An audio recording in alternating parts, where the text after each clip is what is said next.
Welcome to Review Rewind, the show where a couple of friends watch movies of old and aim to figure out if the reviewers were spot on or a little off. I'm your host, Mike Alvarez, and our guest host this week is someone who I've been friends with for a very long time, the host of a lot of things. You have a podcast, you have a great YouTube channel, you have you used to be in a band called the Robotones for a day. Oh yeah. Oh my God. I forgot. I didn't forget about that. I mean, hello. Yeah. Tom Buck. Thank you for having me. Yay. I have my applause button. What I know some of the stuff has the branding has changed slightly. So what are the names of all the things you've got going on now? It's actually pretty simple. So I just have my YouTube channel, which I've had for like 6 years, and it's very confusing. It's my name. Tom Two syllables spelled exactly like it sounds. So there's that, and then that's the main thing. And then I have my own podcast, which is the Enthusiasm Project. Those are really the two main things. And I had a podcast for a while called the Ska Podcast, on which you were a guest. Right. Yeah, and you brought a lot of knowledge. Like you did a whole history report, and it was awesome. So that was a lot of fun. But yeah, and then we've just been buddies for like a really long time now. And I know it's still published, whether newer episodes or not, but you and your wife have a couples table, right? Oh yeah, we do. We did like 110 episodes of a live stream podcast called The Couples Table, which like we kind of just do it when we feel like doing it now. We were every week for like 2 years, and then that's like a lot. That's a big time commitment. So now it's kind of like, but it exists in the ether. Yeah. It's still there. It's on all the podcast places. It's all still there. And you could, if you want to, go to himynameistom.com and see everything. Shameful plug. Oh, snap. Yeah, it's all there. Yeah, those are great websites. Speaking of websites, we're going to be talking about a movie from a time where websites were budding and new and terrible. They were real bad. We are going to be talking about the cult 90s classic BASEketball. And I say cult classic because it was objectively a failure. It did real poorly. Yeah, I'm looking at the all the gross information, which is like, I didn't realize this. Budget of $25 million estimated, and the gross worldwide revenue of $7 million. That is not good. I might be wrong about it. I usually have all my little sites up. I mean, that makes sense. I know he's done tons of stuff since then. But I think this was his David Zucker's last big project. Was it? Well, I was such a huge fan of like the Naked Gun movies before this as a kid. Ditto. And I love the whole absolutely bizarre, almost like live action Simpsons vibe. Yeah. He did a scary movie. The Scary Movies. Mm-hmm, okay. You know what? I don't think BASEketball destroyed his career. I think My Boss's Daughter, starring Ashton Kutcher, I actually think that may have ruined him. That might have ruined a lot of people's careers. Oh, what's funny is, if I'm reading this correctly, he didn't do the first or second Scary Movie. He did the third and fourth Scary movie. No, that's okay. He didn't even do the sequel. Like, Scary Movie wasn't great, but the idea was. It was original at the time. A little. Yeah, for sure. And Scary Movie 3 and 4 are like the bad versions of a bad thing. Yeah, that is a bummer. I won't hold it against him, but I don't know how I feel. Anyway, so the great David Zucker, which we can make fun of him a bit there, but Naked Gun, Airplane, Police Squad, Yeah. Top Secret, Ruthless People, which was actually um, kind of a sleeper. Like, I don't think a lot of people liked it, but I think Danny DeVito's performance was wonderful. Yeah. Anyway, but that's not the movie we're talking about. Nope. We're talking about the box office flop known as BASEketball. BASEketball. Now, this was rated R. It was a comedy. Directed by David Zucker, written by David Zucker, Robert Lakash, Lewis Friedman, and Jeff Wright, which I believe that those are kind of like his writing team. Like, those are his friends that they just write the stuff together. And let's see what else. Released July 28th, 1998. So should have been the summer comedy classic of the year. Rubbish. Rubbish. Oh man. About an hour 43, and Tom already talked about it. Budget of 25 million, which is funny because I think most of that was promotion and Bob Costas. yeah, like personnel, because he said they did the movie, like the actual production was only about $2 million. Wow. I mean, it does not look like a high budget movie by any means. So No, yeah, I can. It's not but Endgame. they seem to do a good job with the budget at hand. Yeah, well, especially in the Um, '90s, like everything's film. You can't have hardly any CGI. I guess there's like a CGI hot dog, and the baseball home run in the beginning was CGI. oh The right. hot dog was CGI. There was actually a lot of CGI in it, which was really weird. Again, it's for not how Endgame. for how much practical effects there were, a lot of CGI. Yeah, the dummy Yeah, budget must have been through the roof because there's like it was. 38 different dummies in this movie. Oh man, all of them had names and all of them had families. God bless them. This movie starred Trey Parker and Matt Stone, the creators and head writers and voice actors for South Park. Deanne Bachar, I'm going to take a swing at that. Yasmine Bleeth, Jenny McCarthy. IMDb just freaked me out. Did she marry a Wahlberg? I would have no idea. I was rewatching this movie and I was like, oh yeah, Jenny McCarthy. Well, McCarthy. McCarthy, but I'm looking her up right now through the IMDb, and it has the hyphen. Oh. Oh, she's married to Donnie. Oh, well, good for her, him, them. Good for. He was great, and anyway, He's great in that movie. yeah, he's anyway. Ernest Borgnine and the great Robert Vaughn.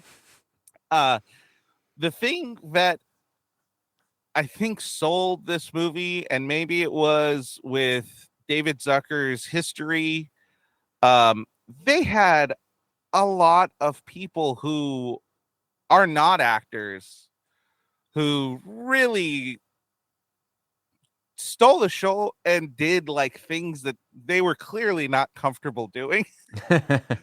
So Bob Costa and Al Michaels were the main announcers throughout the whole thing. You also had Robert Stack, who did Unsolved Mysteries, Reggie Jackson, Dan Patrick, and Kenny Mayne. I think this was Dan Patrick's, like one of Dan Patrick's first like movies. He ended up doing a lot of movies with like Adam Sandler and stuff, Mhm. but he's always been like a sports commentator and stuff like that. They had just a ton of sports people. Dale Earnhardt, Oh yeah. the OG, RIP, Senior. SR. Uh, Kareem Abdul-Jabbar. I think Kareem Abdul-Jabbar just really likes David Zucker Yeah. because I think this is like his third David Zucker movie. Yeah. Well, I mean, and cameos are such a huge part of David Zucker movies anyway. So, which makes me think positively of him, because if you have this huge group of people that you can always call on to like just show up in your thing for probably very little or no money, that means Right. you can't be a terrible person if, everyone's not turning their back on you and it's happy to work with you. So, Right. Absolutely. I'm just trying to see if there was anyone else that I was like, I did what? I did read that originally Chris Farley was supposed to be Coop, and that would have been a very I different actually movie. don't know if where I don't because I actually watched a few interviews and behind the scenes things, and so David Zucker wrote this movie Right.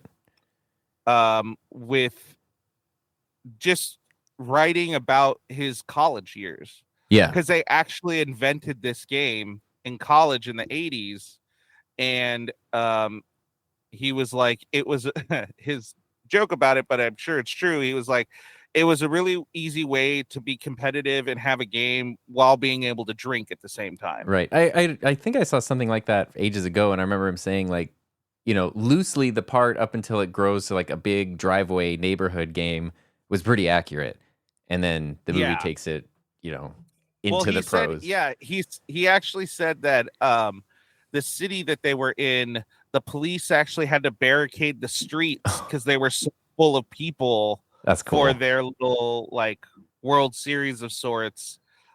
So like all of that was actually pretty legitimate. Um, Ernest Borgnine was not there as a billionaire. Yeah. He reminds me, I don't know why, but in this he reminds me so much of Cotton Hill, and maybe it's just the outfit and he's short, but and I love him and I love Cotton, and it's just a joy. He's really He good in this reminds me. movie. Yeah, he reminds me. There was an episode of The Simpsons where there was a Boy Scouts, and there was a guy named Ernest Borgnine. Boy Scouts in the Hood. That's the episode, right? Yeah, Yeah. and that was actually a really good episode. So he gets locked up with, or not locked up, but he gets matched up with a kid who doesn't have a dad Yeah. for And, the. and don't they take their boat? He ends up in Deliverance, basically. Yeah, Like well, because the one of them, they have to split at the fork, and they're too busy trying to like avoid Homer that they go the wrong way. I forgot that was him. Oh my god! I was like, yes, that is where the voice is drilled into my head from. Yeah. Is that episode? Exactly. Fun fact about Tom and me: we used to hang out like right after high school, and we would watch a profuse amount of The Simpsons. Yeah, the first time that you even like popped into my radar as existing on planet Earth was because I saw you. We went to the same high school, and I saw you wearing a Simpsons shirt, a different Simpsons shirt every single day, and I was like, "That's the Simpsons shirt, kid." And that was in like 2002. And if I could have I'm surprised that wasn't in the yearbook. It's a cool Simpson thing to be kid. known for. I was the Simpson kid. I had a person I was in a relationship then, and someone was like, "Wait, are you the one who's dating the Simpson kid?" And I was like, "That's the most embarrassing yet coolest thing that could ever happen." It is pretty cool. I'm gonna save it. I don't know if you're aware of this or not, but there's a somewhat personal connection I have to this movie that is pretty life changing, and we're gonna talk about that. And it's gonna be pretty interesting because I think it affects you as well. Actually, I know for a fact that it does. Perfect. All Great. right, so let's go ahead and actually read the plot, even though we've talked about it a little bit. When slacker friends Joe Cooper, Trey Parker, and Doug Reamer, Matt Stone, are challenged to pick up a basketball game against some jocks, they counter by proposing to play a game they learn called BASEketball, which combines basketball and baseball. In reality, they are improvising all of the rules, but somehow the sport becomes a hit. A promoter, Ernest Borgnine, formed a popular league, but after his death, a rival owner, Robert Vaughn, wants to change the rules to increase profits. Right, Yeah, pretty much. because what Ernest Borgnine does, which is very interesting, as someone who's only like in real life now becoming somewhat familiar with the world of sports in my late 30s. Their idea is like teams don't move cities, players don't change teams. Like people are actually committed to the thing that they're on, and that's kind of what Right. the league is based on. Is you can really like grow with this team because the players stick around and the team sticks around, and it's different Right. than than everything else. For a long time, this was everything I knew about professional sports did come from this movie. Especially the intro where they're explaining like, how teams switch cities, and I was like, Which oh yeah, there's no lakes in LA, there's no oil in Tennessee, there's no dancing in you've Texas. never been to Laker Lake Uh, in Los Angeles? the Great Laker Lake. I've been to LA Great River. Laker Lake. I have to figure out because you said that and I never looked it up. Maybe I can just what's his name? Crud. What's the guy? He was in the Ten Commandments. He used to be the president of the NRA. Charlton Heston. Charlton. No, I could have sworn it was him who was doing the narration during that portion. Oh, right, the intro narrator. I don't think it is because it's a very like. I remember that it is like I believe whoever it is a very well-known a well-known actor, well-known voice of the time. Stephen McHattie. Which well-known to some people, but not to me. Totally. I have no idea who he is, but he had a great voice because the whole time I was like, I never realized how riveting this is simply based on his voice. Yeah, I mean, there's it's so good. many dry jokes that are happening just from his delivery. Yeah, I think I wrote one of them down. Oh yeah, they had to, as like sports deteriorated, they had to recruit players from prisons, mental institutions, and Texas. There's a lot. I was like, as a kid, I was like, yeah, okay. And then as an adult, I'm like, oh, no, I get it. I wondered that because spoilers, he craps on Texas a lot in this movie. Yeah, well, the team from Texas is called the Felons. So, right? Yes. The Dallas Felons. Yes. And come to find out, because he's from Wisconsin, somewhere around there, and growing up he was a huge Green Bay Packer fan. And their main, I guess at that time, team that they were against the most was the Dallas Cowboys. So he was like, I just wanted to make a movie where I could hate the Dallas Cowboys. It's funny. Well, another thing too, and again, this is what I read on IMDb's trivia, so it might not be the most correct thing, but originally it said Chris Farley was either auditioning or going to be the role of Coop, and David Zucker had written the movie, and then Farley didn't do it, although I would kind of like to see just that. But then Trey Parker and Matt Stone came in, and then they rewrote the movie, based on the concept, because the movie, like, it has so much of their voice in it that it's kind of shocking that they don't have the writing credit, because it feels like their movie in a big way, but it also does feel like a David Zucker movie too. And I don't know, it's interesting how it does kind of like span both of those. Like if you watch South Park and you watch Naked Gun and you smash them together, it completely tracks. Like, yes, those are definitely all the people who worked on this. Right. So the story behind that was saw this in the behind the scenes for it. But because I'm cool. You watched YouTube a featurette? I saw, yeah. Nice. So 90s. And basically it was in sort of how you described it. They wrote it, and then they I think David Zucker saw Trey Parker and was like, Trey is Cooper. And they had no intention of like a sidekick necessarily, but Trey and Matt are a duo, and so they wrote in Matt, and then I guess they said, okay, but for us to agree to this, you have to add Dion. Yeah. You have to write him in because they had worked on Trey and Matt had a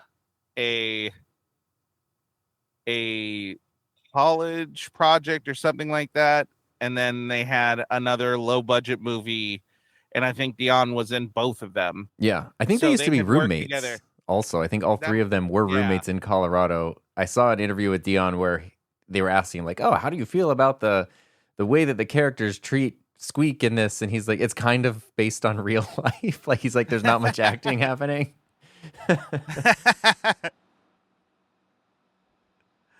Well, that was actually one of the comments that I think Dion said was because they were basically asking like how different is Trey and Matt compared to their characters, and he was like, "There's not a lot of acting going on.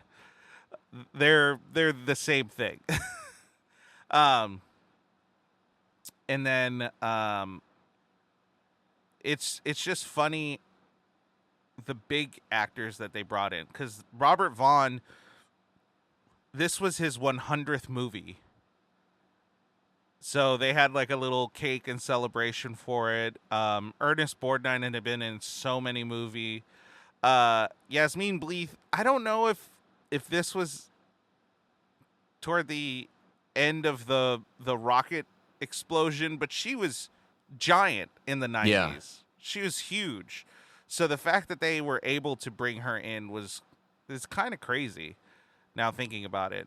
Yeah, I do remember there's a joke on South Park. I forget what the episode is. It's not long after this, and I was always kind of wondering. I can't tell if it's a mean joke or just a whatever joke, but it's like something's happening in South Park, and all these stars are coming for like a premiere of something. I don't remember what episode it is, and it's like, and this person, and this person. It shows them like getting out of limos, and it's like, and Yasmin Bleeth, and she just like gets out of a limo and coughs, and nothing happens. She's like. I was like, well, I don't know what that is. Like, was she? Are you saying like she's not exciting, or you don't want to make a joke about her, or I couldn't tell if it was a dig or not. I think it's literally like, I think it's almost a joke within a joke that they're like, everyone is expecting us to make a joke here. Maybe that's and what it is. The joke is that we don't. Right. But anyway, like this was just a year or so after South Park came out. So South Park was relatively new and ginormous. So it's kind of crazy that like even with kind of a big star, the creators of the biggest show in the world and the director of at that time especially what would have been qualified as one of the funniest movies of all time, that it did so poorly. Yeah. Like it's just kind of a weird mix. It is weird, and I do know like any behind the scenes thing you read about baseball mentions that they had just like finished the first season of South Park or had agreed to it, and they kind of assumed South Park would be canceled and they wouldn't be doing it anymore, so we'll do this movie. And then South Park became like the biggest show ever. And then they also had to make a movie while making more South Park, and it was just like a nightmare situation. But I mean, that like literally, I knew nothing about this movie when it came out. I think I was 12 or 13 years old, and what I wanted to see was the guy do the Cartman voice. That was why I wanted to watch the movie. It happened, and it delivers, and that was, I mean, that was it. Like the parts where Trey drops a few South Park character voices. He does like a Mr. Hankey, he does a Mr. Garrison, he does Cartman, and that's all. I just wanted to see that because there was no YouTube. You couldn't just go find clips of voice actors doing voices, and that was why I wanted to see the movie originally. We really showed our age there a moment where like YouTube didn't exist. It wouldn't exist for like what 8 more years till it would barely start. And so that was the draw of like VHS BASEketball. I have such a clear memory of renting it and watching it for the first time with like, my friend who was staying over one like Friday night or something, and just we were laughing really hard. And it was interesting. I've seen this movie many times, but it was fun to rewatch it. I haven't seen it in a while, and to be like, okay, what holds up, what does not hold up. I was actually kind of surprised at how much did. But there's definitely a lot of what I put in my notes as collar tugging moments in there, where you're just kind of like, oh, yeah. But I mean, surprisingly, it holds up in a lot of ways as just like a fun comedy movie. It's still funny. Yeah. It's just it has like an ignorance to it as far as, you know, what is okay and what's not okay. But like in the sense of not justifying it, because like, no, you couldn't do a lot of it today, but there was a lot of stuff that was just like, okay, this is just a tasteless joke that at that time was still tasteless, but a vast majority wouldn't have batted Right. an eye. I mean, if you look at like an episode of Friends or whatever, I mean, it's a lot of like that late 90s kind of like homophobic, transphobic. I have a feeling if this movie were made today, the entire way that the San Francisco team is handled might be a little different. And at a certain point when they visit India, they might not have turban-shaped hard hats. Maybe. Right. I don't know. But, you know, it like... Yeah, I mean it's just it's an artifact of the time for sure. And you know, and when you think of like the edginess that South Park had when it came out, of course, like things that push the envelope a little bit they were very big in the late 90s, early 2000s for sure. But I also think that like I guess from it that David Zucker was really pushed to be more, I guess, lack of a better word, extreme because of how like out there Trey and Matt were. Right. And you know, there was some behind the scenes things that were told, like deleted scenes kind of thing, that were like pretty offensive that they actually cut out of request of some of the actors. And it's like, okay, this could have gone worse. Yeah. So this is their tame version of it. Good Lord. And they're still very like the San Francisco team is very dated. It's, you know, it is homophobic. It would never ever work today. Thinking in the 90s, it's like, gosh, I hate how we viewed things back then, because I'm just thinking of people I knew then who maybe even today wouldn't bat an eye to some of those jokes, and it's just like, no, this is bad. This is bad. Right. But there was also like a weird awareness to it. Yeah, well, I mean, where there totally there were is. like there were like secondary jokes where like particular with the San Francisco team. Yeah. It's like, that wasn't a gay joke. That's an like, Australian joke. Because he where it does was get a clearly penalty like, for making the joke in the game. Yeah. So I don't know how that works in the whole scope of the joke and meta and everything. I know today it wouldn't work at all. I'm sure someone could try to explain it away and it would still probably be inappropriate. Right. But yeah, I think we've already kind of rolled into, you know, what did you think of the movie overall? Sorry. I jumped ahead a little bit there. No. And I think your point is valid. Like, there's a shocking amount that still works. It's still a very funny movie. I think if we could get rid of those scenes that were like, you know, the Florida team, that they're all Latin and they're all drug dealers, like they all have like, you know, pagers and stuff. Yeah. That was very funny. They're doing a cookout in the dugout. It was funny. But, you know, I mean, I guess what you could say maybe is in the same vein of South Park, especially in the late 90s, they do kind of make fun of everybody. Not that those things would be in a movie today, but it's like they are making fun of the Florida team, but also then the Texas team, the New Jersey team, the California team. Like, yeah. so everybody does kind of get it. There was no group that was like safe per se. I guess not. Yeah. Which, you know, I don't know. I do don't know with if that that as you saves will. it, but at least it's like No. when you yeah. think of the late '90s. I don't know. It's definitely I'm like not an artifact I'm of not its time. justify. There are racist jokes. There are homophobic jokes. There are certainly trans jokes.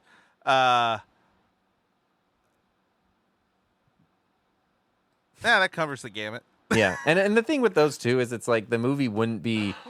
They kind of don't really add anything. I guess like maybe No. the late '90s juvenile humor, but like if you took them out or replaced them with a different joke, like like The movie still it's works. not going to affect the plot of the the Right. plot of the movie or anything. So yeah, but again, Right. like that's what a lot of comedy was like in 1998, and when you watch a movie from 1998, that's what you're going to get. Yeah. So overall, I feel like I still enjoyed like 70% of it without like remorse or anything. It's definitely humor from a time long ago kind of thing. Like, It's a period piece. yeah, because even the concept of the beginning of the movie where they're going through the rich person's stuff and, going through the house and they're, deadbeats. And I'm just like, I know that people who underachieve still exist. I just don't know if that extreme is palpable in the same way that it was back then. I think I think they are very specific, like Gen X slacker, apathetic. Like, are you being sarcastic? I don't even know anymore. And I feel like kind that's it's it has the road trip and even later Accepted and Euro Trip. Like it's like a teen comedy, but for like people who graduated from college 2 years ago. Yeah. Like, It you know also, what I mean? it has Like, the same feeling that I get when I watch Beavis and Butthead, where I'm like, okay, these guys are just a mess, and I know I'm not supposed to dig too much into the logic of this world, but like they have a house, and what's the deal? Like, Yeah. how does this work? How is there like a house, like not an apartment, not a single family home? Like, Coop and Reamer have a pretty nice house in a decent neighborhood. right. I don't know. They just don't pay gas. Yeah, they just don't pay the gas bill. I guess I'm getting into like I'm looking into a part of the movie I'm not supposed to be looking into because it's not it's not intended, but But I also think I think that's where that kind of slacker doesn't really exist anymore, because the world that they slacked in doesn't exist anymore. yeah, now you have people And the- working 4 jobs to have like one apartment with 3 roommates, so it's a Right. little different. Yeah, like back then you could get a house for like $400 a month, and maybe that was expensive for you, but they even made the point of they had like 12 roommates or whatever. Yeah. And so it was like it was possible, but it looked different. You could make almost nothing and be okay. The world would see you as a slacker, but you'd be okay. Yeah. I don't know if that works today. Not in the same way, definitely. All right. Any other overall perspectives you have? No, I think that covers it. I mean, notes throughout the movie, but I don't want to jump ahead too much. But yeah, I mean, I was surprised. So I have it on DVD because I bought it ages ago, but I was like, crap, I don't have like a DVD player. I don't have a thing I can actually play this on. So I had to rent it on YouTube. And at first I was like, I got to pay $4 to rent a thing I already have. And I watched it, and I think a good gauge is I didn't feel like, dang it, I wasted $4. I was like, oh, okay, yeah, cool. This is significantly. I was really happy at how much of it did hold up as at least being funny and goofy, and a lot of it did go back to that David Zucker recipe of like absurdity and wacky background jokes and just like, there's a lot of work done to things that are not the center of the scene. Whether it really reminds me of The Simpsons, like a live action Simpsons. You have sign gags, you have Right. background gags, you have all this stuff that is not at the forefront of whatever's happening in a scene. And that's pretty cool because you can, especially for a low budget, how much work goes into pulling something like that off. It's pretty Right. impressive. Yeah, absolutely. What did you like best about the movie? I mean, like that absurdity for sure. Like the absurdist humor. That's just me. Like as someone who was raised on The Simpsons and the Naked Gun stuff, the complete ridiculousness of like, they lose the game on dozen egg night. So, like, that's just the insane background gags of, there's like, because then it's what, free range chicken night, and then the background there's like people just vacuuming up and shredding chickens, and like, Yeah. like that kind of stuff. I love it. That's a big one. The stadium name, I didn't realize how much of this movie like lives in my head rent free because I haven't seen it in, God, I don't even know when last time I watched it was, but I have seen it many times. The stadium names gag, which is, I guess is at the beginning about how like corporations buy stadiums. I was like, it's not even a joke. Like you go to the crypto.com arena, like that. It just like, it almost doesn't look like a joke when they have all the stadiums at the beginning that have like, fake names and fake companies that sponsor. It's like, no, that's just how it is now. Like this. Yeah. Satire has become. Well, there was one arena or something that was like the Smoothie King. And it's like the Smoothie King arena, and I'm like, that's not good.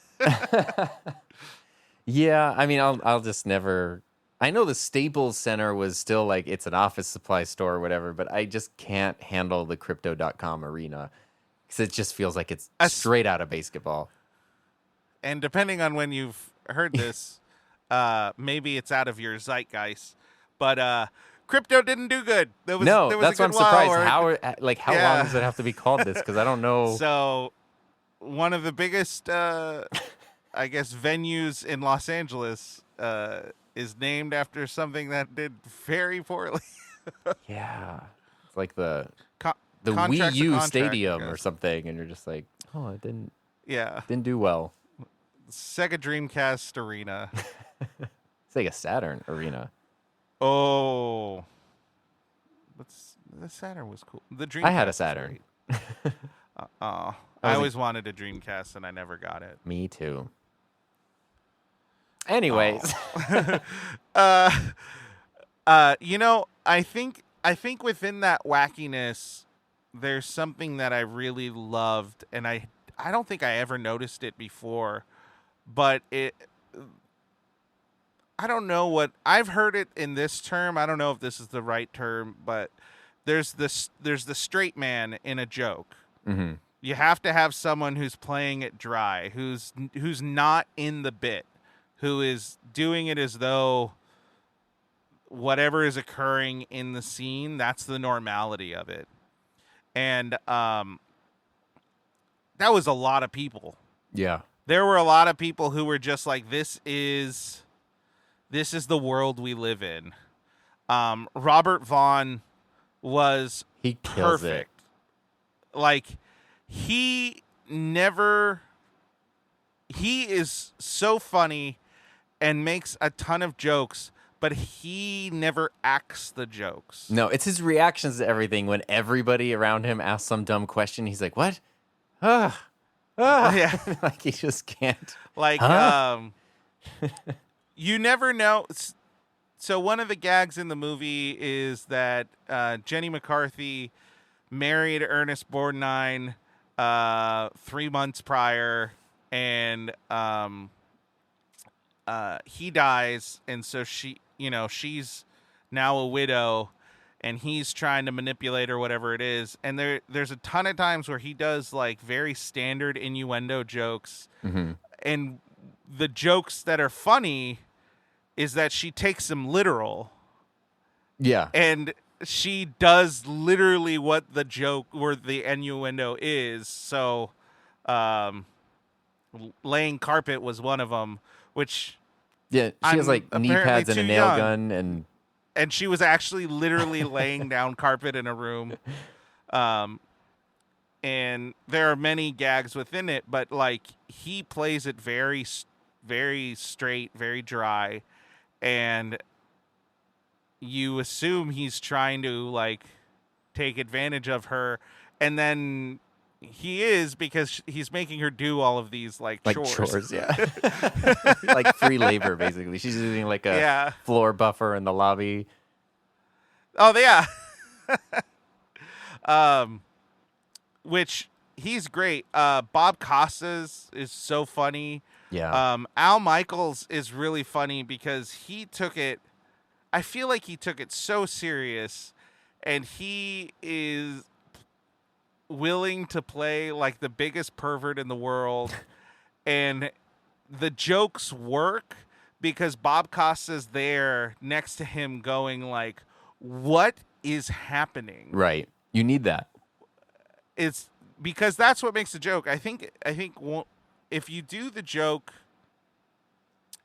and no one reacts, I think it's fair to assume it's like you don't mean that as a joke. Thus, Right. it's not funny. Right.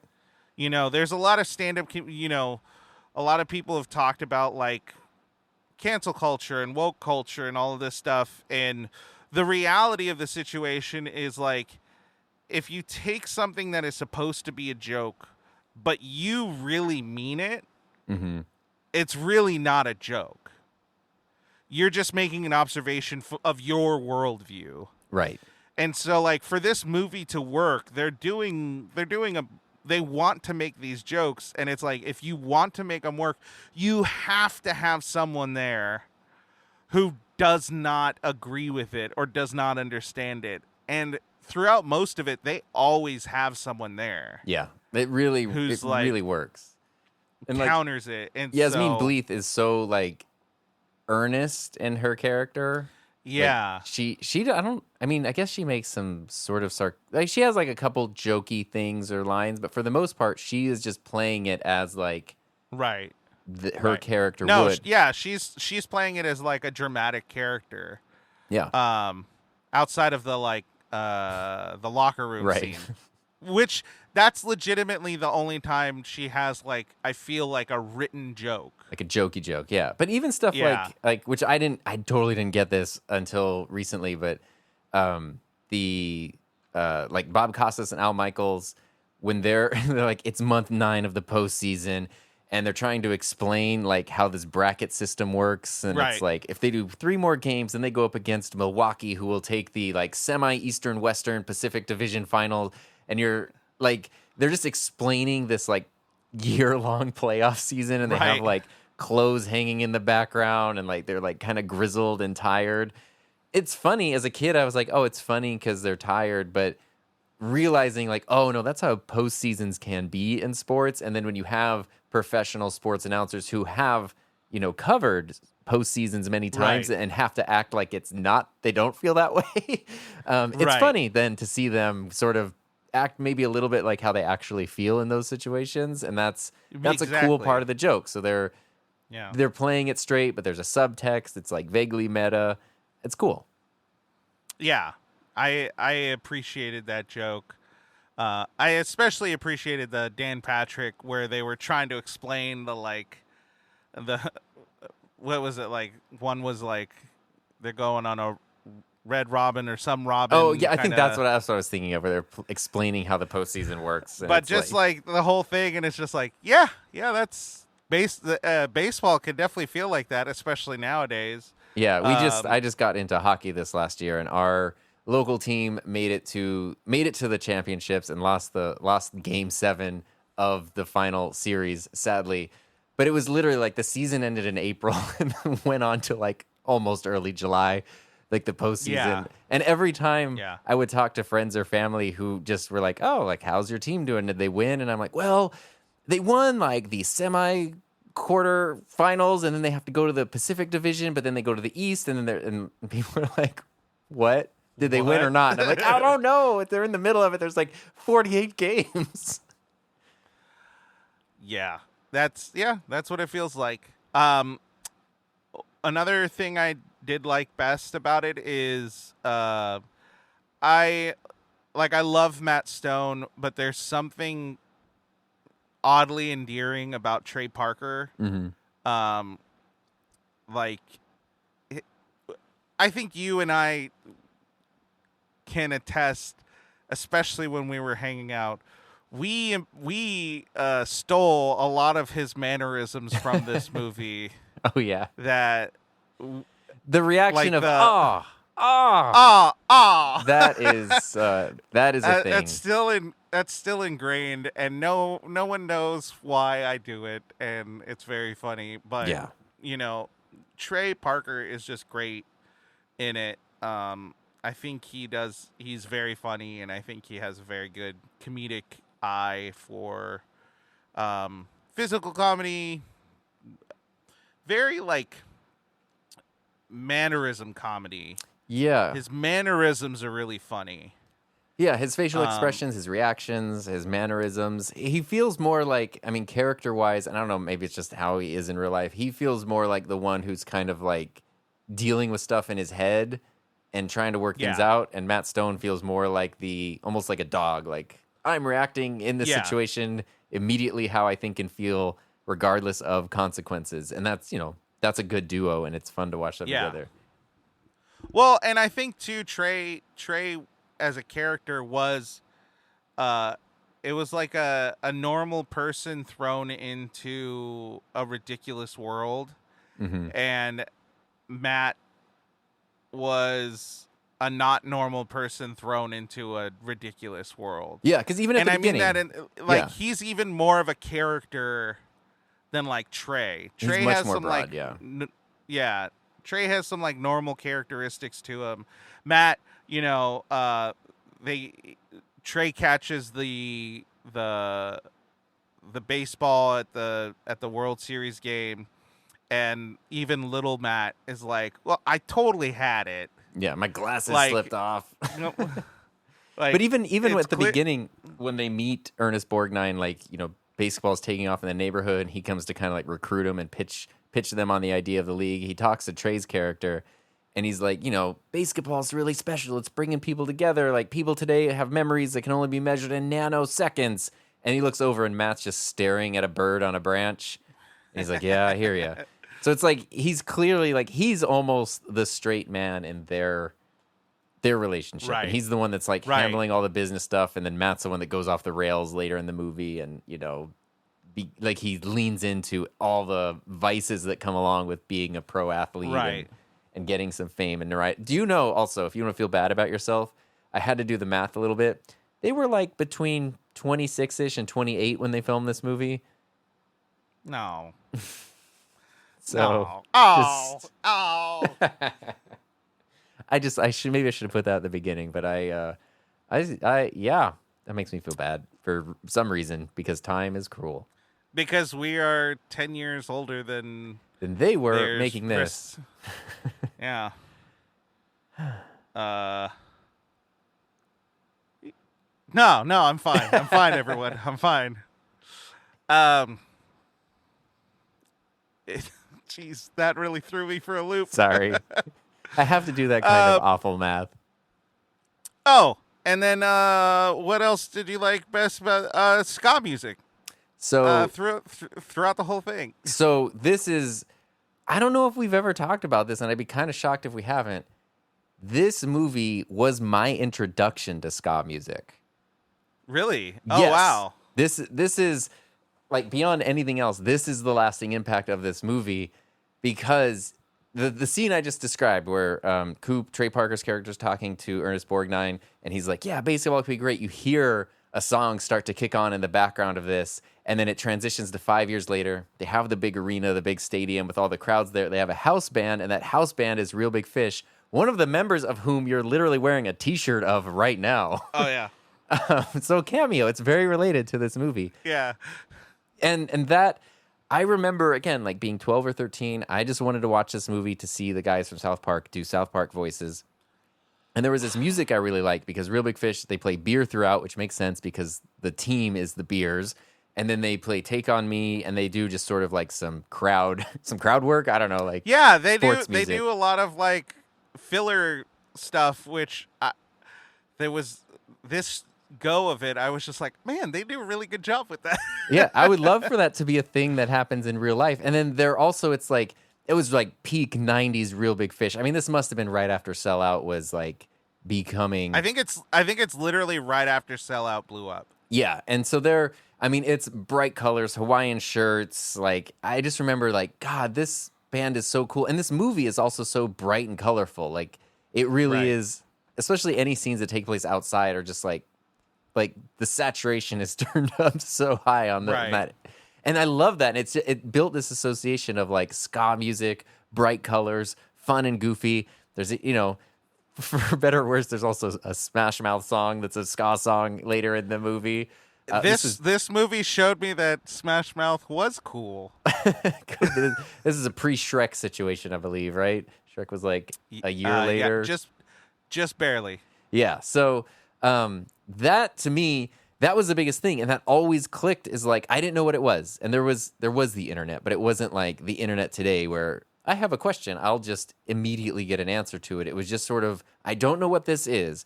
I love everything about it. I love the sound and the look and just the overall everything. And from then on, that was always in my brain as like when I found music I liked, I was like, oh, it's like the BASEketball band, which was Real Right. Big Fish, which Right. kind of changed my life in a really big way. And then eventually, like, I did ska for almost since then. BASEketball has been like my favorite genre of music, which is then something we connected with in a huge way, like many, many years ago. I don't know what would happen if I didn't watch BASEketball, and like, Right. Right. I don't know. So that is my biggest takeaway from this movie. If it wasn't for BASEketball, we wouldn't have been sitting in Video Depot watching Suburban Legends Season 1. Yeah, we wouldn't have been going to. I don't know. Would you be in a ska band right now? Like, what? With these Probably things? not. Yeah, with these things. I mean, would any of that happen? Like, literally, just because of this weird cameo in a low budget late 90s comedy movie. Which was really funny because one of the things I wanted to figure out was why. Like what was the catalyst for that? Why did that come to be? Because at that time there were tons of really big bands, really big things. Why was like ska music the music of BASEketball? And maybe there's a joke there, I don't know. But the hard part was no one ever talked about it. Yeah. In none of the interviews, nothing. I couldn't find a single thing talking about the music of it, which the music had a great soundtrack. Real Big Fish, Goldfinger, the one really good Smash Mouth song. And it's not All Star. So That's Why everyone Can't We Be calm Friends? down. Yeah. It's a great cover. No, like, it's a really good it's real cover. fun. It's really, really fun.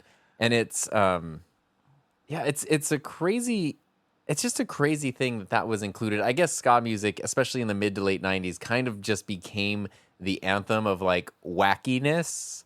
So like, I feel like there's how many, like, I don't know, maybe Disney Channel-esque Nickelodeon show movie type things where it's like the kids are going crazy and taking over the adults, and then you just hear the guitar like tick, tick, tick, tick, and it's like, wow, wackiness. The old person got a pie in the face or whatever. Like they spilled their coffee on themselves, stupid adults. Well, maybe to the detriment of the genre, America's Funniest Home Videos for a long time, their theme song was a ska theme. That's true. I heard. So there's a meme going around online that has been for many years that says ska music is what plays in a 13-year-old's head when he's told he can get more mozzarella sticks. And I was like, and that is how BASEketball was written. But it makes me think. I mean, I feel like I've always assumed Trey Parker and Matt Stone had some sort of say in that, and I feel like, maybe knowing how musically inclined they are and connected they are, I feel like they might just be fans of Real Big Fish, and we're just like, this band's super cool. Maybe just put them in the movie. but it's really cool to see them I there. always expected like if it was their decision, I would have expected something like really plain Jane rock and roll, Or like Devo because or like or some strange 80s thing. something. Yeah, because like Team America and even like the music in South Park, like, you know, you had Well, Primus do the theme song for Right. South Park. True. There is though there is a Trey Parker song in this Yeah. in this movie. So he's also on Which the is- soundtrack, Right, which is a kind of a rocky ballad sort of thing. So right. Yeah. It's like so once you know it, it's like so distracting. You just can't you can't not hear like South Park voice or Randy Marsh or something Right. sometimes. Or just his, like, because they've done a lot of music, joke music, and when I heard that, I was like, oh, it's Trey. Yeah. You know? It's him doing the Trey voice, like Yeah, exactly. The Trey voice. It's Trey Parker doing the Trey voice. you yeah, know? we all know what that is. Yeah, I loved the music for it. I love that, you know, Real Big Fish was like the house band. Hi Scott, if you're listening. Yeah, can't you just ask him how that happened? Be like, hey, do some original research for this podcast. I should have done that prior to this, but I bet you I could have figured that part Edit it in right here. Yeah. This podcast does not have the views or does not speak for Real Big Fish. Okay. Anything else you liked best about the movie? I mean, those are the main points. There's a lot of quotes and lines and things, but I know we'll be getting to those a little bit later. Yeah. Those are the things that really stick out that hold up really well still. Yeah. What did you like least about the film? What were some of those collar pullers? I mean, Ooh. yeah, that's the stuff that we kind of covered it a bit, but sort of just that really datedness humor of things Right. where it's just like any of the homophobic, transphobic stuff. Not even because it's offensive, but also it's just like it's kind of lazy jokes, you know? Yeah. It's like you could do something funnier. You could do something that's less offensive and funnier. And to me, that would be, you know, a really cool thing. Right. As a kid, I always liked the first half of the movie more than the second half. And part of me is almost like, if it could just be them just hanging out in their neighborhood playing basketball and like making jokes at each other, I would have just watched that whole movie if there's like no plot. As an adult, I understand the second half more, where you get into like, you know, because essentially Robert Vaughn's character wants to change the rules where they can essentially destroy the ideals of the league to enrich the owners, which is a very like still relevant, prescient idea. And he tries to win. So he ends up pulling some strings. This is all stuff I did not get as a 13-year-old. He pulls some strings to essentially shut down the funding for Yasmin Bleeth's, for Jenna's organization. So then she's going to close. So he's like, oh, well, if you guys sold merch, then you could donate all the funds to her company. And so that's when Matt Stone's character starts going crazy because he's in all like the fashion magazines and stuff. And then, of course, Robert Vaughn orchestrated it so that all of the stuff was made in sweatshops and then had photos of the sweatshops and was threatening to blackmail them.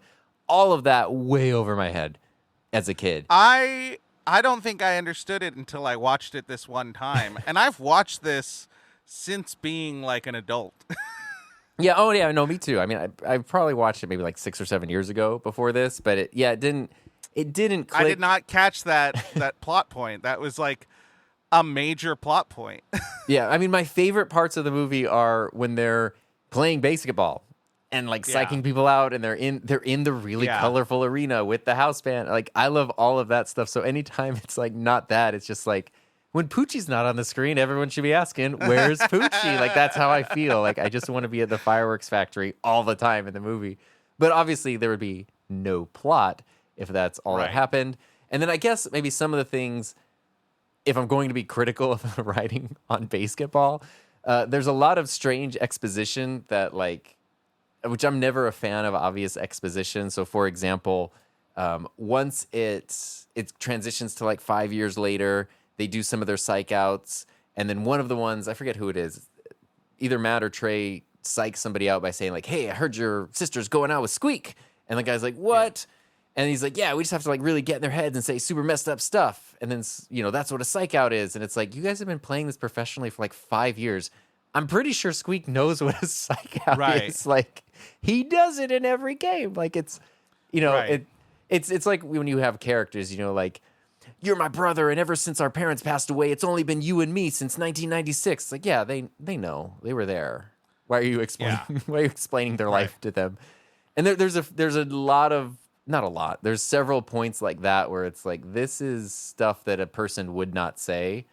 Right. So there's that. And then I guess another point of criticism for me would be, and I feel bad saying it because it's not like I could do better, but the production quality is kind of like all over the place.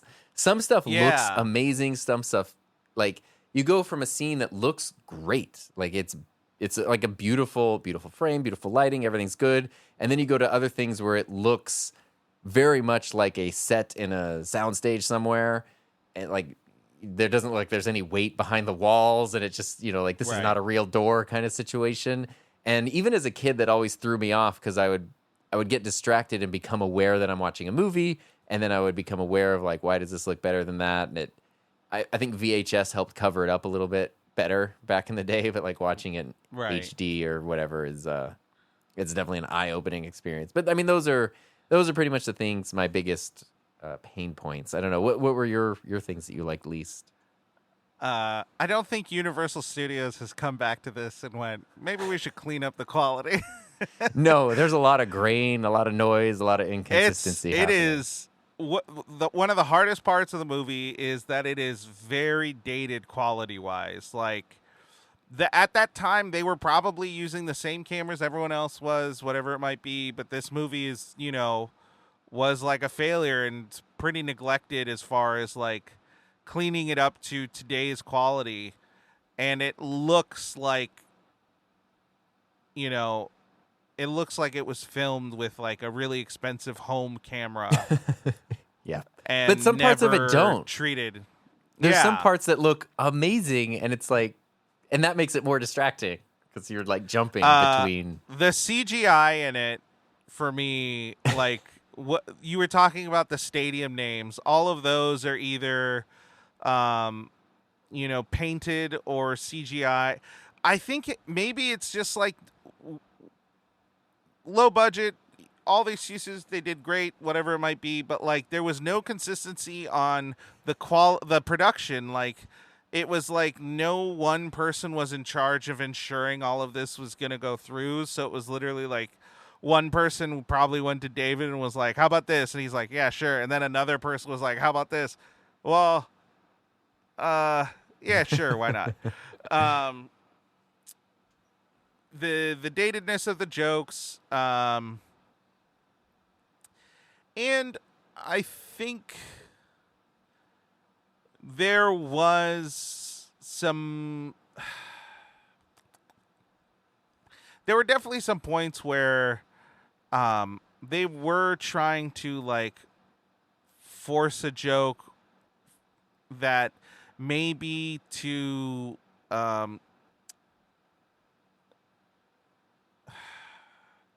maybe that same idea of, like, they're trying to force exposition for the sake of a joke or force a joke for the sake of exposition. And it just didn't always work. There was, like, outside of the offensive things, there was like 5 minutes of the movie that could have just been cut and the movie would have been exactly the same. Right. But the pacing would have been better, all that kind of stuff. But yeah, you kind of named everything. Yeah. Yeah, I mean, and there's a fine line too, because, like, we talked about earlier, there's a use of a lot of dummies in this, and I genuinely don't think that they're trying to make you think it's not a dummy, in a lot of it. Like it's very Right. obvious. Like it's not just an unclothed like mannequin or something, but like it's Right. super clear that something is a dummy. Right. And what's kind of fun is to figure out like what shot and what cut they switch the dummies with, or when they have an obvious stunt double or something like that. But I almost feel like that is the joke, is, knowing Right. David Zucker movies, that's part of it, is like you're not trying to go for hyper realism. So I guess that's why I've always, forgiven it a little bit. Like the Naked Gun Police Squad, especially. There's like all those scenes where people, a character, people are doing like a walk and talk about a case, and then someone walks through a door into an office, and the other person just goes around it, like on the edge of the set, like around the wall to get into the office. Like there's weird stuff like that is just, it's just because it's funny. I don't think there's any other thought behind it. It's just like, wouldn't it be funny if? And I don't know. That's I can't fault them for that, because it is funny. Yeah. I think so. Like, I think one example of lack of something, so lack of production for the sake of a joke. So, Trey is like wallowing and everything, and he falls asleep, and he gets woken up by the TV, when it's doing, what is Like it? the Roadkill show. Yeah. And that there was the joke. So Roadkill, blah blah blah blah blah. And then you have the scene further along where Jenna and the kids are trying to get there, and they ask Dale Earnhardt to drive faster, and they do, and it's the same footage from the Roadkill thing. And I think the joke is funny, but the fact that it like jumps back to where it's like it's a different car, part of me loves it and part of me hates it. Yeah, it's like the thing, when you do the thing of like, here's a shot of a basketball going through the hoop, and then wherever somebody throws it, you just cut to that same shot of the basketball going through the hoop, which is, and I do love that. But with that specifically, though, is a good example of like the Roadkill show is something that I feel like would be in like the beginning of a South Park episode. It opens on like the kids watching TV. That's the weird, bizarre show they're watching for a few seconds until until the episode starts and the plot begins. But it's weird to just throw that in the middle. It does kind of grind the pacing to a halt in a weird way to like. The Dale Earnhardt joke still works without that cut. Yeah, well, because the thing that I like, which is dumb and broad, but again, it's a David Zucker movie, is when he gets to the rink or wherever they're at, not the rink, wherever they play basketball. Beers Arena. Yeah. It has like the parachute that comes out of the back of the taxi. And it's like, okay, this is completely absurd. There's a number 3 on the side of the car. And that, to me, that makes the joke work. You're right, you could just take the Roadkill part out of it, because it's like, okay, like let's move the plot along. Let's like remember, it's hard enough to follow the stakes in this thing. We don't need to like distract. Well, and everyone. I think it took, because it felt cheap, because it was like this footage was used specifically for this joke that worked, and then you're just throwing it in randomly because drive fast, car move fast, car hit animal, ha ha ha. Man fall down, funny. And that's what it felt like, and I was just like, we could do without it. And there were a few moments like that, but I can't fault them. I almost hate it because it's still funny, and I think maybe that's why I hate it. Yeah, no, because it's like it's an idea I would have of like, let's just cut the exact same footage from this other unrelated thing in here again. Right. I mean, exactly. One of my favorite things when I used to like be a teacher, and I used to teach like a daily broadcast and stuff, and we would work so hard sometimes on the dumbest ideas you could imagine that was just completely unnecessary. And one of my favorite things was like how much work it takes to do dumb stuff. And when you see people put so much effort into doing something so stupid and unnecessary, I love that. And so I feel like a lot of that is that. It's like in that spirit. But at the same time, kind of like I said, we've watched this movie many times over many years and are just now understanding the plot. So Right. let's maybe Maybe clarify we're what the the story problem. first. Maybe we're the problem. I mean, that wouldn't be the first time for sure. So Who was your favorite character? yeah. So everybody we've talked about, like all the actors are kind of amazing in their own ways. But it's really, I can't pick one. What I love is the trio. I love Cooper, Reamer, and Squeak. I was going to say Streak. That's not his name. The three of them together, especially at the beginning, is my favorite because you can tell they're not acting. It's people who know each other and have spent time with each other, and Right. the dynamic is there. And I know, like, if you go through the IMDb trivia, you can find all the parts where they did little bits of improv that made it into the final cut of the movie. And it's like, Right. you can just tell when someone has that kind of relationship with someone where it's like the cameras don't turn off and everyone leaves and goes to their trailers and never talks again, but they're friends who actually Right. hang out. And so seeing the three of them interact is always my favorite thing. And yeah, Right. so I'm going to take the cheap answer and say all three of them. It is cheap. Yeah. No, they are the combo. The combo is what makes it work. Like I think Trey Parker is the one who kind of like drives the wagon, Yeah. but I also think that he wouldn't work without the rest. Yeah, which I think is like Somehow. literally how they work as like an actual writing Yeah. team, like Yeah. a creative team in real life. He seems to be kind of the driving force, but he needs everyone else to make it actually work. Right. Yeah. That's exactly what it is. I have to say, Robert Vaughn, like, he's my favorite because he does not make the joke. Like, he is so serious throughout the whole thing and really is like, it's this weird thing where he's like, he's an evil man in an insane world. Mm-hmm. And somehow that like gives you empathy for him.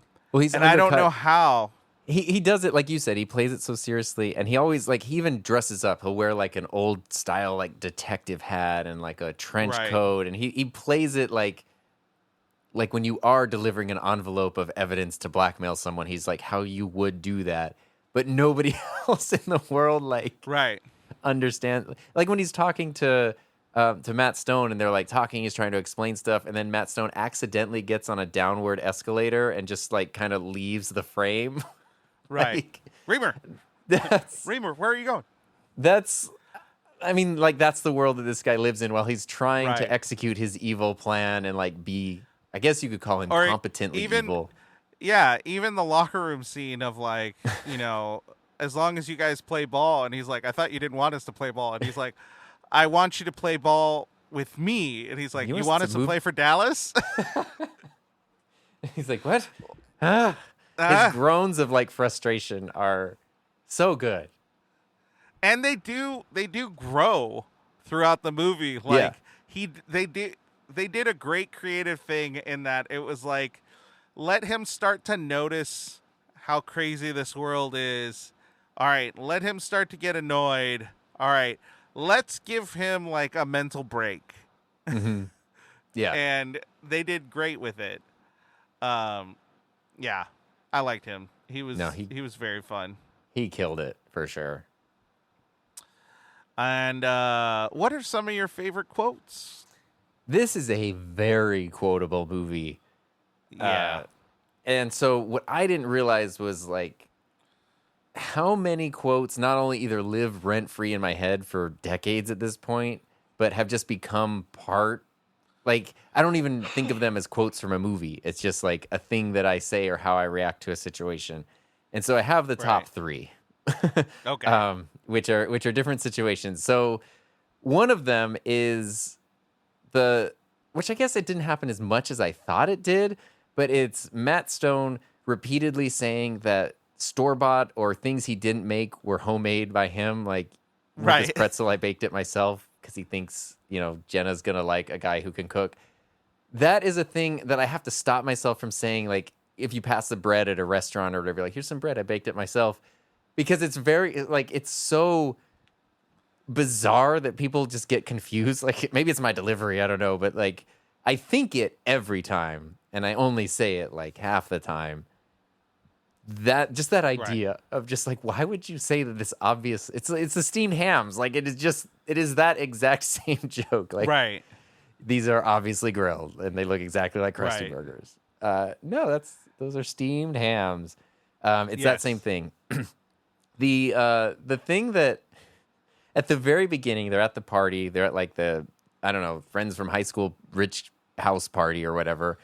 And they show up, and she's like, "Oh, I didn't think you'd show up. Oh my God, you guys haven't changed since high school." And they're like, "Oh, awesome. It's so cool." And she's like, "No, it isn't."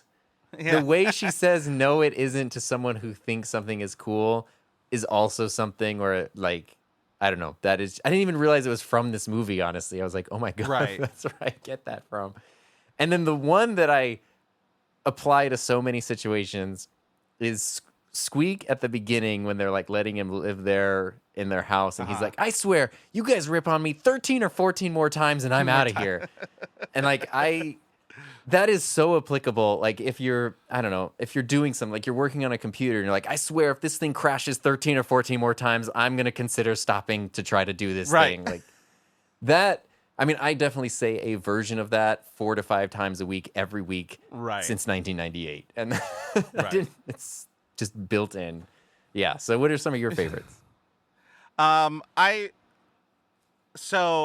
I think it's like I like these scenes, and maybe I grabbed something from it. I'm not entirely sure.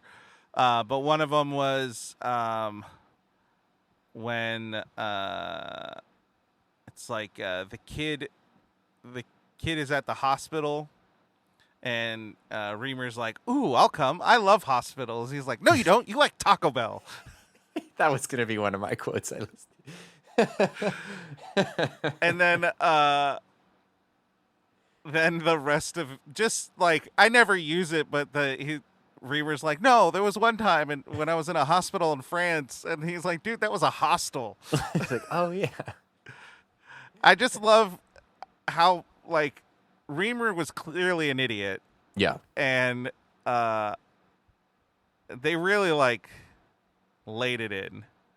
Yeah. And I really liked it. He's like Andy Dwyer from Parks and Rec. Like he's written like a dog. Right. Yeah. I love those kinds of characters. Yeah. This isn't my favorite quote by any means, but I didn't mention this earlier. Is this where the concept of "dude, where's my car" came from?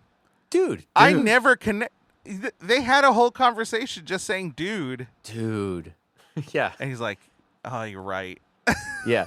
There's another version of that, a semi version of that, where Squeak like is freaking out because he has to, take like a shot at whatever. Like the game is tied and it all comes down to him.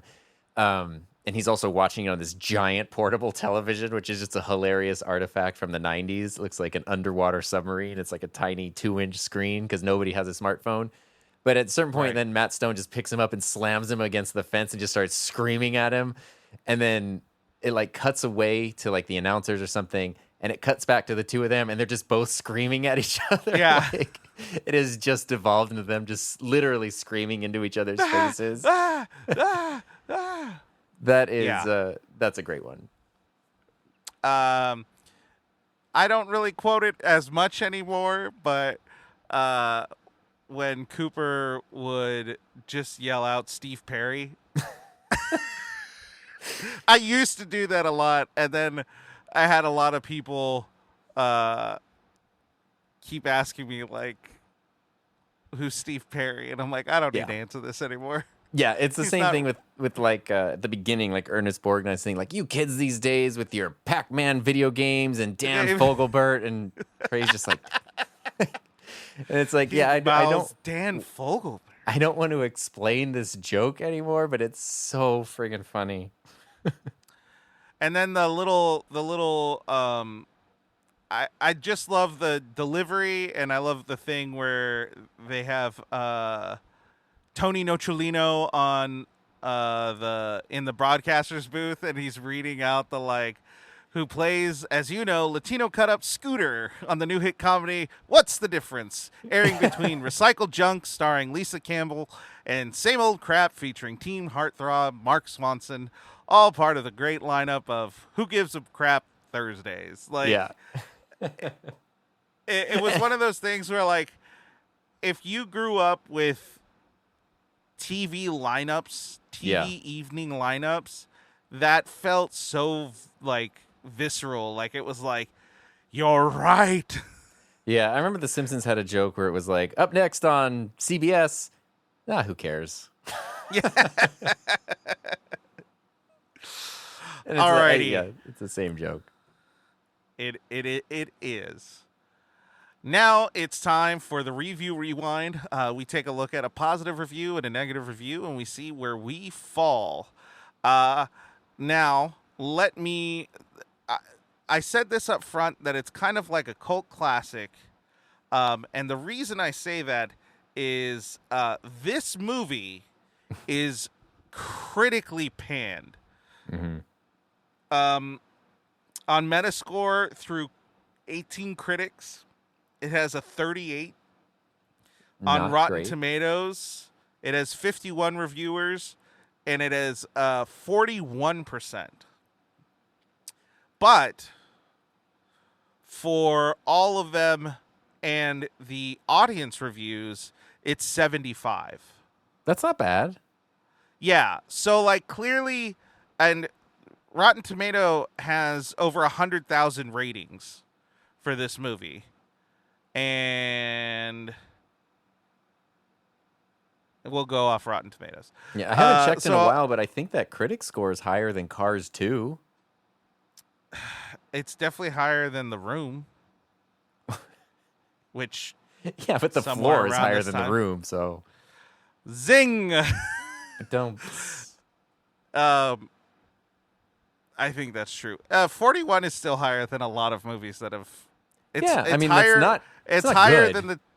It's higher than the 2003 Haunted Mansion, which somewhat...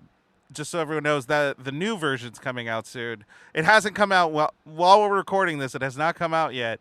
But someone sent me a picture of that score with someone tweeting like, it's not going well.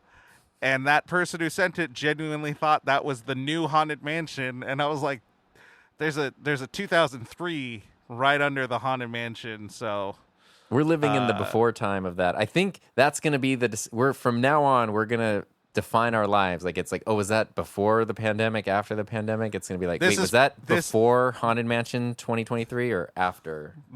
This is the new Pearl Harbor. Wait. The Ben Affleck movie? Exactly. Because I based my life before that, after that. So Tom is going to go ahead and read the positive review, which is still not very positive, and I will go ahead and read the negative review, and we'll see where we land.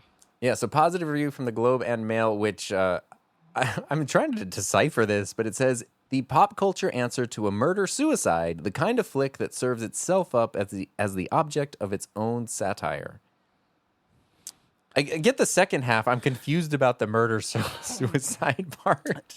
So it says the pop culture answer to a murder-suicide. So it is the pop culture version of a murder-suicide, meaning that I think it's attacking pop culture and itself. Oh, like, look at where we've become. But it does acknowledge that the movie is not taking itself serious. It's the same thing. This is my like cliche example is when people complain about Hot Tub Time Machine and like, that movie was ridiculous and stupid. And I'm like, that movie is exactly what it says it is. Like, I'm not saying it's great, but I'm saying you got exactly what you were promised on that. Yeah. I think BASEketball is kind of the same thing. Like, this movie was this David Zucker movie starring the creators of South Park in the late 90s about a ridiculous sport was a little stupid and poorly written. Yeah, that was the point, kind of. Yeah, that's exactly what it was. It's called BASEketball. Yeah, I mean, that's it. Like, you could just, that's the Yeah, response to every criticism. right. The negative review is from LA Weekly. Uh, it is a 0, hard 0, firm 0. Some of the most heavy-handed, laughless, uninspired attempts at comedy since prime time. But Burn. I still dig South Park. Let's forget this ever happened. That Wow. is that is someone who did not want to write a review. That's someone who did not want to watch this movie. It's also someone who's like being a little bit like, now this new show called South Park. You might not have heard of it. I think it's pretty cool. Now South Park's in like season, I don't know, 28 or something. Right. It's yeah. I don't give it a 0. It's not a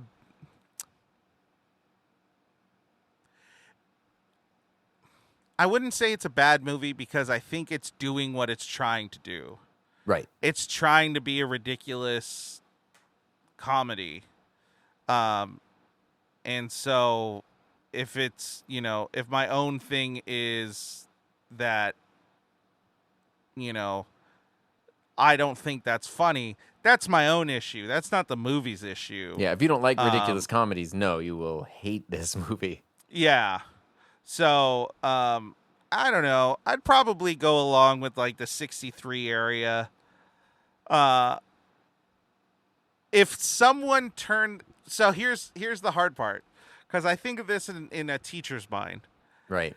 Uh if a student showed me something like this that was school appropriate, but was conceptually the same thing, production, all that, I'd be very impressed.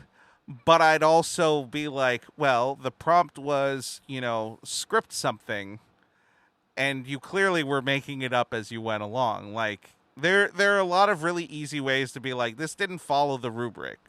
Right. There's easy ways to say that. But at the same time, it's like, did I enjoy it? For the most part. Did I hate it? No. Is it dated? Absolutely. Is it offensive? At times. And so, with all that consideration, I'd probably give it like a C minus. Yeah, I think I Like, might even go a little higher, honestly. yeah. Which I'm surprised. I was really expecting on the rewatch to be like, oh, this is I don't know. I'm gonna give this As much as we put emphasis on the phobic natures of certain jokes, like, it didn't have as much as I remembered, or no. I thought. Like, I thought it was like a very offensive movie, and there's like one offensive thing for every like 5 or so minutes, Yeah. and if you're not paying attention, you miss it. Right. So, like, apparently I remembered it being way worse than I thought it was. And so I guess there's that. Yeah. Well, it's just the thing of like going back to something that this really appealed to my 13-year-old brain. And then you're looking at it from the mind of a not 13-year-old and you're like, is it going to hold up? And it's like, oh, okay. Whew. Maybe that makes, I mean, I would give it like I'll say a 75. Okay. Like, C. I guess Right that's on. a C. Yeah, C plus It's- B. Well, I don't know. Yeah, why not? C plus B minus. It introduced me to ska music, so maybe that gives it Yeah. 100 right there. Just for It's that. an A plus for real. Here's what we could do. The movie is a C. Real Big Fish, always an A in our hearts. My lowest Well. score ever, 7 thumbs up. I had to borrow those thumbs. And so, Tom, once again, thank you so much for being here. We'll bill you later. Um, where can people find you? Yeah, thanks. Thanks for the invite. It's really, really fun. I'm glad it's fun to just watch an old movie and talk about it and think about it in a way I hadn't thought of before. So this was super fun. If anyone, for some reason, would like to see stuff that I do, the easiest way is probably just go to himynameistom.com, and there's a lot of stuff there. You have more subscribers than I have loan payments. So, sir, you're doing great. You're doing great. What if you don't have any loans? Well, then, Are you debt free? no, I'm not. This is why I do a podcast. I'm gravely in debt. Well, everyone knows Um, podcasts are the way to make money. Exactly. All the big bucks are here. Someday I'm going to turn it into a sport. Um, BASEketball. exactly. You have to tell a really intense true crime story while trying to putt. You have to put an SM7B in front of a white guy in his 30s and try to let him not say something racially insensitive. There's never been a winner. Oh man, that was depressing because it's true. Anyway, so you can follow me. You don't need to follow me. On You'll his way hear it to in the work, other. outside his home. I don't. So that's it for this episode of Review Rewind. As always, rewind the reviews and review the. I don't know. We used to work at a video store together, and we would have to rewind tapes constantly. That was a thing. We had VHS tapes. That's wild to think about. That's our Okay, fun fact, behind the scenes a little bit. Our logo for this podcast is the old label, essentially, for the place we used to work at. The legally distinct label, I think you mean. They're so dead. There's no Video Depot anymore, so I don't feel bad. I'm not gonna get sued. It's fine. I couldn't find the right font, so it is a little different. You could redo the local commercial jingle as the theme song for the podcast. Don't tempt me with a good time, sir. It was just a woman sort of singing the words Video Depot. Oh my gosh, I think I remember that. And it was very breathy. You could hear her like on the microphone. The 90s were a different time. All right. All right, bye. Bye, everyone. Thank you.